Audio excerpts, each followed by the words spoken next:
नमस्कार दोस्तों। हम लोग इस वीडियो में डेमोक्रेटिक राइट्स पढ़ेंगे यानी लोकतांत्रिक अधिकार। हम लोग पढ़ेंगे कि राइट्स क्या है, राइट्स किसे बोलते हैं यानी राइट्स के मीनिंग पढ़ेंगे। फिर हम लोग पढ़ेंगे कि डेमोक्रेसी में राइट्स की क्यों जरूरत है।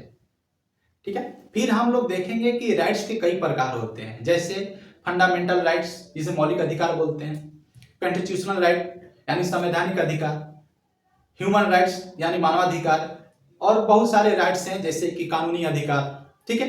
पहले हम लोग मीनिंग समझें कि राइट्स किसे बोलते हैं। राइट्स एक ऐसा चीज है कि किसी व्यक्ति का अपने समाज पर, अपने लोगों पर, अपनी सरकार पर एक दावा है, यानी कि क्लेम है। लोग अपने समाज पर, अपने लोगों पर, अपनी सरकार पर एक क्लेम करते हैं कि मुझे यह चीज का हक है, यानी हकदारी है अपने लोगों पर, अपने समाज पर और अपनी सरकार पर। ठीक है।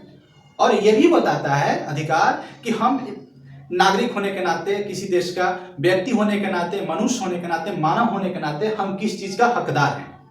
ठीक है। तो आइए हम लोग एक एक करके देखते हैं कि what is rights. Rights are claim of a person over other fellow being, माने अपने लोगों पर दावा है, हक है, अपने लोगों पर हक है। ओवर द सोसाइटी, अपने समाज पर दावा है, हक है। ओवर द गवर्नमेंट, अपने सरकार पर और समाज पर दावा है। ठीक है। और ये जो क्लेम है, वो क्लेम कैसा होना चाहिए? वो वैलिड होना चाहिए, माने वैध होना चाहिए, मान्यता प्राप्त होना चाहिए, लीगल होना चाहिए। ये नहीं कि जो अधिकार है मतलब कुछ भी मांग कर लो आप सरकार से। ठीक है। मतलब अनुचित काम के लिए आपको अधिकार नहीं दिया जा सकता, उचित काम के लिए ही आपको राइट्स पर आप दावा कर सकते हैं। और वह दावा कैसा होना चाहिए आइए देखते हैं। वो जो क्लेम है रीजनेबल होना चाहिए, यानी तार्किक पूर्ण होना चाहिए। आपके दावा से कि आपके क्लेम से किसी का हानि नहीं पहुंचना चाहिए। आप ऐसे दावा की मांग नहीं कर सकते, क्लेम की मांग नहीं कर सकते, हक की मांग नहीं कर सकते जो दूसरों को नुकसान पहुंचाते हो, दूसरों को कष्ट देता हो या अपमानजनक हो। ठीक है। तो वो जो क्लेम होना चाहिए रीजनेबल होना चाहिए। ठीक है। और रिकॉग्नाइज बाय सोसाइटी, समाज के द्वारा मान्यता प्राप्त होना चाहिए। अगर समाज उस दावे के पक्ष में है, वो मतलब कि समाज स्वीकार करता है कि लोगों के पास बोलने की स्वतंत्रता होनी चाहिए। ठीक है। तो समाज के द्वारा मान्यता प्राप्त होना चाहिए। अगर समाज चाहता है कि ये अधिकार किसी व्यक्ति को नहीं देना चाहिए, जैसे कि किसी को मारने का अधिकार नहीं देना चाहिए, किसी को मर्डर करने का अधिकार किसी व्यक्ति को नहीं देना चाहिए, क्योंकि यह समाज कभी स्वीकारेगा नहीं। ठीक है। तो ये समाज के द्वारा स्वीकार होना चाहिए, मान्यता प्राप्त होना चाहिए, वैलिड होना चाहिए। सैंक्शन बाय लॉ, कानून के द्वारा भी अनुमति होनी चाहिए कि आप इसके हकदार हैं। जैसे एक हम पढ़ते हैं कि संपत्ति का अधिकार, संपत्ति का अधिकार तो वो कानून के द्वारा मान्यता प्राप्त होता है कि व्यक्ति संपत्ति रख सकता है अपने पास। अगर कानून उसका समर्थन नहीं करता, कानून उसको वैलिड करार नहीं देता, तो कोई व्यक्ति संपत्ति नहीं रख सकता। सरकार जब मन चाहे जब उसकी संपत्ति छीन सकती है, स्नैच कर सकती है उसकी संपत्ति। तो वही बात है कि ये जो है क्लेम जो है, ये मतलब कि लॉ से, कानून से सैंक्शन होना चाहिए, मंजूरी मिलना चाहिए। ठीक है। और रिकॉग्नाइज बाय कोर्ट्स, मतलब कि न्यायालय द्वारा, न्यायपालिका द्वारा ही मान्यता प्राप्त होना चाहिए। ठीक है। जैसे कि पहले 2017 से पहले भारत में निजता का अधिकार वैलिड नहीं था, एक तरह से मतलब कि था लेकिन उतना व्यापक स्तर पर नहीं था। लेकिन 2017 के बाद निजता का अधिकार जो है, राइट टू प्राइवेसी, वो वैलिड हो गया, वो व्यक्ति का अधिकार हो गया एक तरह से। ठीक है। और हम देख लिए कि राइट्स क्या है, और हम लोग राइट्स नहीं पढ़ते हैं, फंडामेंटल राइट्स, ह्यूमन राइट्स और कॉन्स्टिट्यूशनल राइट्स और कानूनी अधिकार, इसमें क्या डिफरेंसेस है पहले हम लोग इस टॉपिक को पढ़कर उस टॉपिक को पढ़ेंगे। व्हाई डू नीड राइट्स, अब देखते हैं कि अधिकार की जरूरत क्यों है।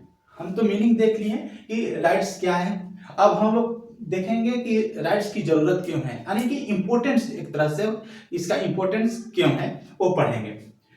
टू इस्टेब्लिश डेमोक्रेसी, लोकतंत्र के स्थापना के लिए राइट्स की जरूरत है, यानी अधिकार की जरूरत है। लोकतंत्र की स्थापना के लिए कैसे? हम लोग जानते हैं कि 18 वर्ष के अधिक से उम्र के या 18 वर्ष के व्यक्ति को भारत में वोट देने का अधिकार है। अगर वो जो पावर अधिकार दिया गया, राइट्स दिया गया है, वो यूनिवर्सल है, यानी 18 वर्ष के उम्र पार करने के बाद सभी को, या मेल हो या फीमेल, सभी को वोट देने का अधिकार है। अगर किसी को मान लीजिए मेल को हो फीमेल को नहीं हो, तो फिर डेमोक्रेसी किस काम का? तब तो वहाँ इक्वालिटी है ही नहीं। तो डेमोक्रेसी के स्थापना के लिए, और दूसरी बात कि हर व्यक्ति को चुनाव में भागीदारी करने का अधिकार हो। प्रत्येक व्यक्ति, चाहे गरीब हो अमीर हो, ठीक है, चाहे मेल हो फीमेल हो, ठीक है, सभी को चुनाव में भागीदारी करने का अधिकार मिले। अब जैसे कि हम लोग देखते हैं कि मोनार्की जहां पर है, जैसे कि सऊदी अरब है, वहां पर राजतंत्र है, वहां पर तो सबको वोट देने का अधिकार नहीं है। 2015 तक तो महिलाओं को, जैसे लोकल गवर्नमेंट का वहां चुनाव होता है, इलेक्शन होता है, तो वहां पर 2015 तक महिलाओं को वोट देने का अधिकार नहीं था। लेकिन 2015 के बाद लोकल गवर्नमेंट के चुनाव में महिलाओं को वोट देने का अधिकार दिया गया।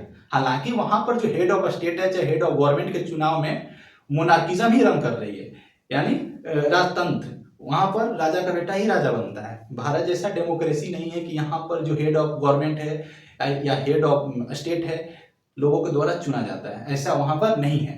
तो वहां डेमोक्रेसी स्टैब्लिश नहीं। ये हम लोग मीनिंग समझ गए इसका। टू एक्सप्रेस आइडिया, विचारों के अभिव्यक्त करने के लिए किसी को बोलने की स्वतंत्रता ना दी जाए, तो आप सोच सकते हैं कि कैसी स्थिति होगी। किसी को लिखने की अधिकार ना दिया जाए, किसी के बारे में आलोचना करने का अधिकार ना दिया जाए, तो फिर डेमोक्रेसी रहने नहीं करेगा। वो तो फिर मोनार्की हो जाएगा, डिक्टेटरशिप हो जाएगा, तानाशाह हो जाएगा, ठीक है। लोग बोल नहीं सकते, लोग अपने, तो फिर न्यूज़पेपर रोज हम लोग पढ़ते हैं, वो पढ़ नहीं सकते हैं, क्योंकि न्यूज़पेपर छपने का अधिकार ही नहीं रहेगा, न्यूज़पेपर में लिखने का किसी को अधिकार नहीं रहेगा। तो अपने व्यक्ति को अभिव्यक्त करने के लिए राइट्स की जरूरत है, ठीक है। कोई किताब नहीं लिख सकता, कोई पेपर नहीं निकल सकते अगर राइट्स ना दिया जाए एक्सप्रेस आइडिया करने का, ठीक है। ये हम समझ गए। टू प्रोटेक्ट, सुरक्षा के लिए, रक्षा के लिए। किससे रक्षा के लिए? सरकार से रक्षा के लिए। हम लोग देखते हैं कि अगर राइट्स ना हो तो सरकार तानाशाही स्वरूप की हो जाती है, ठीक है। अब जैसे नॉर्थ कोरिया में ले लेते हैं कि वहाँ, चाहे बगल में देखते हैं हम लोग चाइना में, तो वहाँ पर सरकार, वहाँ पर व्यक्ति को भारत जैसा राइट्स नहीं दिए गए। वहाँ पर व्यक्ति अपने सरकार के विरुद्ध कुछ लिख नहीं सकता है, ठीक है। तो प्रोटेक्ट, सरकार से सुरक्षा के लिए, या मेजोरिटी का माइनॉरिटी को मेजोरिटी से सुरक्षा के लिए, यानी अल्पसंख्यक को बहुसंख्यक से सुरक्षा के लिए। जैसे कि मानते हैं कि भारत जैसा देश में हिंदुओं की मेजोरिटी है, मतलब कि 75% के प्लस हिंदू की मेजोरिटी है, और 21% मुस्लिम है। तो अगर होता है ना कि मतलब कि कहीं पर मेजोरिटी माइनॉरिटी पर रूल करने लगे, तो उसके लिए भी जरूरत है कि अल्पसंख्यकों को रक्षा करने के लिए, उसको सुरक्षित एहसास कराने के लिए भी राइट्स की जरूरत है, ठीक है। To establish the rule of law, विधि का शासन स्थापित करने के लिए राइट्स की जरूरत है। यानी कि फिर अगर राइट्स नहीं रहेंगे तो कानून का शासन स्थापित नहीं हो पाएगा। कैसे? यानी कि जो विशेषाधिकार संपन्न व्यक्ति हैं वो किसी सजा से वंचित, वो छूट जाएंगे, और जो गरीब तबका है, जो विशेषाधिकार वर्ग नहीं है, प्रिविलेज वर्ग नहीं है, उसको बहुत कठोर सजा मिलेगी। जैसे हम लोग देखते थे फ्रेंच रेवोल्यूशन से पहले वाला स्थिति कि वहाँ पर कुछ प्रिविलेज वर्ग थे, मतलब कि विशेषाधिकार क्लास था वहाँ पर, तो उसको बहुत सारे छूट मिला था, कर टैक्स में छूट मिला हुआ था, सजा में छूट मिला हुआ था। अब बाकी जो निम्न तबके के व्यक्ति थे, जो प्रिविलेज वर्ग में नहीं आते थे, यानी विशेषाधिकार वर्ग में नहीं आते थे, उनको मतलब कि सजा भी कठोर दी जाती थी, उनको ऊपर टैक्स भी हाई लगाया जाता था। तो फिर वहाँ रूल ऑफ लॉ तो होगा ही नहीं, ठीक है। तो रूल ऑफ लॉ इस्टेब्लिश करने के लिए, टू इस्टेब्लिश इक्वालिटी, समानता स्थापित करने के लिए। हम लोग इसमें देख लें कि महिलाओं को अगर वोट न देने के अधिकार हो तो फिर किस बात का, ठीक है। और मान लीजिए कोई गरीब व्यक्ति को वोटिंग राइट्स ना हो तो फिर किस बात की इक्वालिटी, ठीक है। तो इक्वालिटी इस्टेब्लिश करने के लिए भी राइट्स की जरूरत होती है। फिर हम लोग देखेंगे टू लिव लाइफ डिग्निटी, गरिमापूर्ण जीवन जीने के लिए भी है, गरिमापूर्ण जीवन जीने के लिए भी राइट्स की जरूरत होती है। सम्मान पूर्वक, यानी किसी के साथ कोई अपमानजनक व्यवहार ना करे, अगर उसके साथ कोई अपमानजनक व्यवहार करता है तो व्यक्ति उसके विरुद्ध कानूनी कार्रवाई के लिए न्यायालय जा सकता है या पुलिस स्टेशन जा सकता है। ठीक है, यह हम देखें। टू सेकुलरिज्म, धर्मनिरपेक्ष छवि स्टैब्लिश करने के लिए भी राइट्स की जरूरत होती है, यानी सभी को अपने धर्म को मानने का अधिकार हो, धर्म का प्रचार करने का अधिकार हो। ठीक है, दूसरी बात कि सरकार किसी एक धर्म को ज्यादा वरीयता ना दे,